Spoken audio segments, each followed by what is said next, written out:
on Divorce Court today.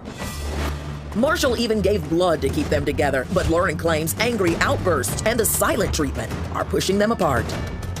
Lauren Givens and Marshall Gray have brought their dispute for Judge Lynn Toller to resolve. Testimony in Divorce Court Before Your Vows starts now. You two are here to do one of my favorite things, which is a before your vows. You're engaged, but you got issues and you're not sure, so you came here to get my opinion. You gave me your marriage license. I'm either going to hand it back to you, wish you good luck, or tear it up if I think it's a bad idea. I'm going to start out, however, by talking about your issues. Why don't you tell me what's your primary concern or doubt about marrying Mr. Gray? I really love Marshall, but I feel like he has anger issues, and I really think it's related to PTSD. Because he did serve, he did do some serve in the Navy for 7 years. He did sea combat. Give me an example of when you think he got unnecessarily angry over a small thing. We were out going to the store and everything. It was me, Marshall, and my daughter. And when we got back to the apartment, we were laughing and having a good time. Me and my daughter go upstairs, go in the house. Now, I automatically, when I come in the house and close the door, I lock it. I automatically do it. So I knew he was still sitting in the car on his phone, but it didn't click in my head. I was just laughing and talking, and I came in the house and I closed the door and I locked it. I go in the kitchen, me and my daughter still laughing. Then about a few minutes later, it's like boom, boom, boom, boom, boom on the door. I'm like, oh my goodness. He's like shaking. I'm like, Todd, go open the door. So when he comes in, he's like, oh, you guys, I ain't nothing, huh? I'm just out here standing around. Y'all don't have no respect for me. I'm like, babe, I forgot. Oh, you forgot? You saw me sitting in the car, blah, blah. He's just blowing up. I'm like, oh my God, this guy is, his anger is just over the top and disproportionate to the wrong. Right, exactly. That you did. Exactly. And Mr. Gray, do you recall that event? I sure do. Okay. Were you that angry? Not initially, I wasn't. Okay. You tell me what happened from your perspective. Okay. What happened was we were going through some financial hardships at that time. We didn't have any money to our name. And what I had to do for us to be able to have money to buy dinner that day is I had to give blood. I had to donate plasma for like 25, 30 bucks. And I mean, they took a gallon of blood out of my body. So, I don't know about that, but it was a lot. I'm feeling lightheaded, dizzy, and everything. And then I come in and number one, they locked the door on me, which, okay, in and of itself is not a big deal. But when I bang on the door, they open it, and they're just like, oh, whatever, and they go back to, Now, Mr. Gray, let me ask you this. Did you take it personally? Because I lock my husband out once a week. And just because he goes out the back door, and he's drums in my head. Baby, when you go in, lock the door, because I never used to. So I just come in, I lock the door, he's out there. But I gave my life. I almost died for these people, you know? I get that, but it's nothing personal. You knew it was nothing personal, I'm right? sacrificing, everything, my body for them, and they don't even care about it. So, I mean, that was very traumatic. Well, Mr. Gray, we've talked about one of the issues she has. Why don't we talk about the issues you have? What is your main concern or doubt with respect to Ms. Givens?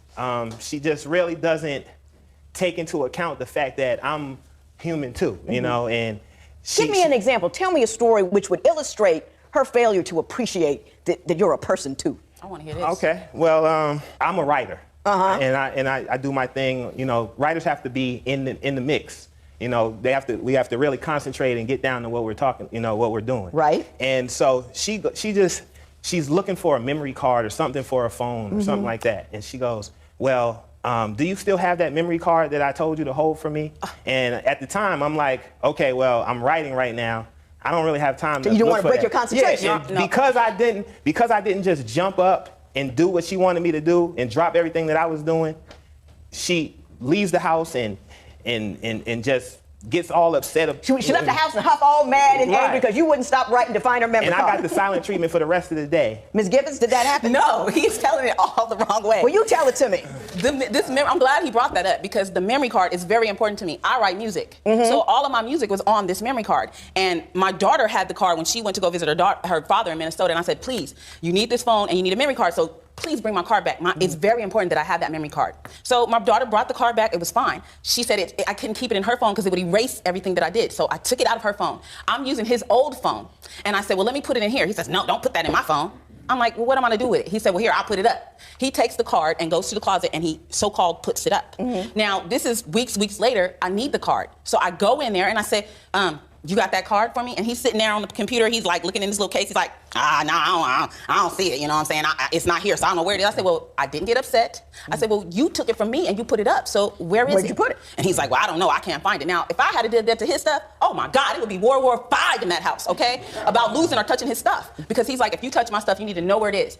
To this day, we cannot find that card, and that's my music. And I got mad because he watched me. He sat there and watched me search the whole closet, clean the closet out, organize it, and he not once got up and said, let me help you look. I didn't cuss, I didn't huff and puff or nothing. I didn't say anything to him. I got my stuff and I went in the living room and I sat down and I listened to music, and then I said, okay, he's not even gonna try to look for it. I need to get out of here. I need to walk away. I get the scene there, and there's something interesting that you said in your papers about your aunt and some orange soda. So we're gonna talk about your aunt and some orange soda. Okay, Your Honor. Next, can a big bottle of orange soda really ruin a relationship? Divorce isn't easy. If you need help with your breakup, call toll-free 1-877-311-2222 or visit our website at divorcecourt.com. Become a fan at facebook.com/divorcecourt. Real relationships in crisis. Divorce Court continues. Now, Ms. Gibbons, tell me what happened with your aunt and the orange soda. Okay, hold on to your seats now. This man can take a 2-liter soda and chug it up until he sucks it until the bottle is gone in a chug, okay? So in our household, we have to have a soda. He has to have his own, and me and my daughter share one. So this time it was only one soda in there. It was orange soda. He loves orange soda, okay? So we understand that, but my aunt came over, and so she wanted something to drink. So I'm like, oh, okay, let me give her some of this soda. Maybe he won't, trip out a little bit. I'm already nervous about touching the dang soda, okay? Because I done heard enough about drinking his soda. Do you not let anybody drink your orange soda? I don't remember that, but I do like some soda. Are you possessive of your own orange soda? I mean, this is a big deal to you that when you open that refrigerator, you want to see that bubbly orange. Yeah, it's all about that. I gotta have it. You gotta have it. Okay. I gotta have it. I just want to make sure, Ms. Gibbons, go ahead. So I poured my aunt a glass of it, not even a big glass, like a glass of it, and poured it out. He comes in the kitchen and sees that. So I take the soda and I'm about to put it back. He looking at it, I'm like, I just wanted to give her some soda. He's like, oh God. He is mad, quickly grabs his keys, storms out the house and leaves. And then he comes back a few minutes later with a whole new soda. Mr. Gray, did that happen because she gave her aunt some of your orange soda? Well, I mean, you see how big I am, so I kind of can't give up, too much of it. So that would be a yes. That would be a yes. Okay, I got that. Now, we've been talking about you a lot, Mr. Gray. Mr. Gray, I want to ask you something about Ms. Gibbons. You say you have problems with her parenting skills. She's got a couple of kids, not by you, older children. Right. What do you say is your difficulty with respect to the way she parents? She kind of lets her kids just do whatever they want. Are they under 18 or over 18? Well, my daughter that lives with me is under 18. Oh, under 18. The one that lives with us, she's under 18. Well, what goes on there? She just has no discipline, no rules, no kind of discipline whatsoever. The part that he's not getting is I am on her constantly. And she's a teenager, and it takes you 97 times to tell them anything before they do it. Exactly. I get that part. They're difficult people. They just are. They're not rational. They're not reasonable, and they get on your last nerve. And it just goes away when they turn 20. Let me say this. I understand the nature of your issues. I want to understand why you're considering marrying one another. So I'm going to give you an opportunity. Give me a 90-second sales job. Why, Mr. Gray, is Ms. Gibbons the woman for you? Go. Number one is I just love the way she bats her eyes at me. I love the way I love the way she loves me, Judge. And I know she truly, truly cares about me, and she has this sense of humor that's just impeccable. I mean, like I said, I write and I come up with these little skits, and I mean, she's right on it. Right she has these characters she does, and she's just we die. We just literally die laughing. And you don't literally die. I got this thing about the word literally. Everybody uses the word literally to mean exactly the opposite of what it means. Literally means it actually happened. Because if you were literally dead, we're all in trouble here. Okay? That was a wonderful job, Mr. Gray. Wonderful job. Ms. Gibbons, you got a high bar over here. He did a great job. 90 seconds. Go. I love Marshall because when he is so brilliant. He has this mind to where he was able to sit and teach himself how to do this complicated Maya program, which is computer animation. He did something in a month's time that most people have to go to school for like 6 months to do. And he was so dedicated to learning it and doing it. It was just awesome to me. And when he's a loving person, he makes me feel so good. When he loves me, he's very affectionate. And I'm the kind of person in other relationships, I don't really show affection like that. But being with him, I've become more affectionate because most times guys this size and stuff, they don't want to be all lovey-dovey, but he is. He grabs me in public, he kisses me, and this and that. So I love him. You did an equally wonderful job. And now we're going to turn to the compatibility test I had you two take and find out what that says. When divorce court before your vows continues, can broken glass shatter their relationship? Do you think that Marshall can learn to control his angry outbursts? Call 1-800-282-1991 to vote now and see if America agrees with your opinion. You'll also receive some valuable offers. Call now, 1-800-282-1991. If you would like your case heard on divorce court, call us toll free at 1-877-311-2222 or log on to our website at divorcecourt.com and join the conversation on Twitter at Divorce Court. Divorce Court continues. You know, before I do the compatibility test, there was one thing I just had to ask you. Who wants to explain to me what happened to the windshield in the car? I want it. Ms. Gibbons, go ahead. What happened? I'm gonna come to you. One of my coworkers runs an organization in Sacramento. It's for youth to get off the streets, young people to get their motivation and get them encouraged and stuff. She worked with me and she asked me to be on her board. She met Marshall too, and she asked us both to be on her board. So she had a very important event for a fundraiser that she needed all of us to be there.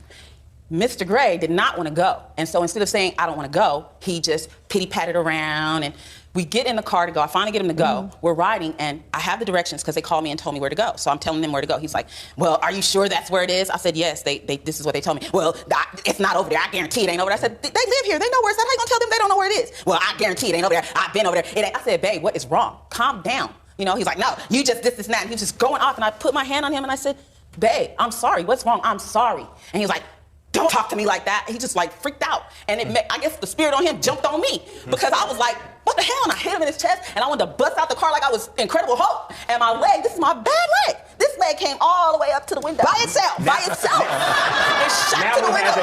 It shot to the window and cracked it.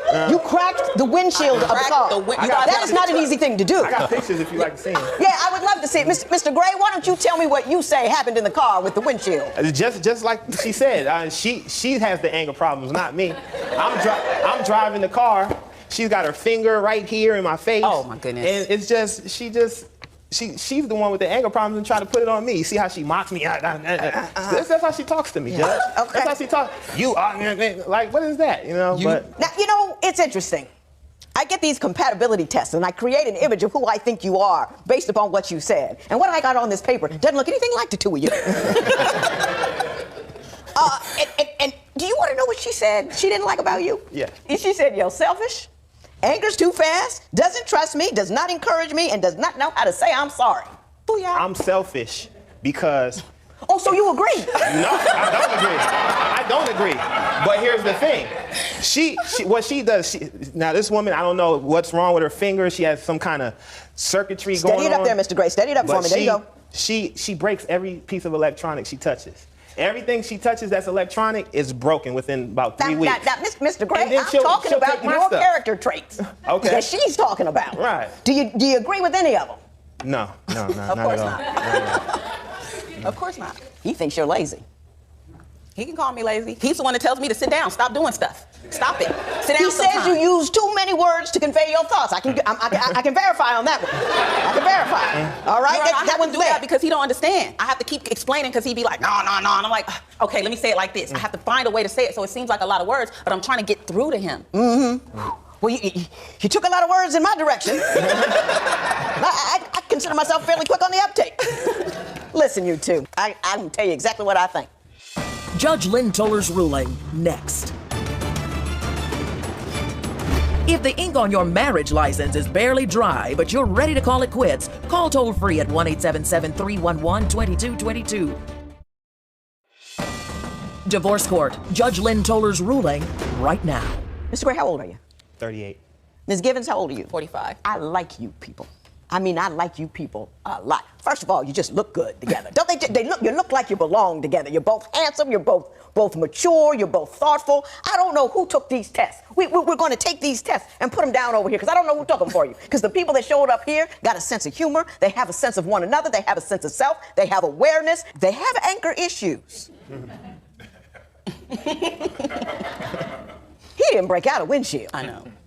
That was you. It jumped on me. Wait, now. I see a lot of angry, but I've never seen it jump person to person. I think that you would both do well to learn how to manage your anger. Everybody would do well to learn how to manage their anger because you got a good thing going here. You got a good man, you got a good woman. And the only thing standing in between that, there's no cheating, there's no running around, you don't have a full-out virtual life. None of that stuff is going on. You actually have some concrete sense and values. You're good people. Good people can get felled by the smallest of things, especially when it's anger. It's frustration unexamined. It's a lack of control, and you can handle it. You can just decide to manage it. And if you can't manage it, go to anger management. Get it done. Get it taken care of. Get lively. Get loose. Get married. I love you. This matter is adjourned. Both Lauren and Marshall have started anger management classes and are shopping for rings. Post a comment or submit your case at divorcecourt.com or call toll-free 1-877-311-2222. Follow us on Facebook and Twitter at Divorce Court.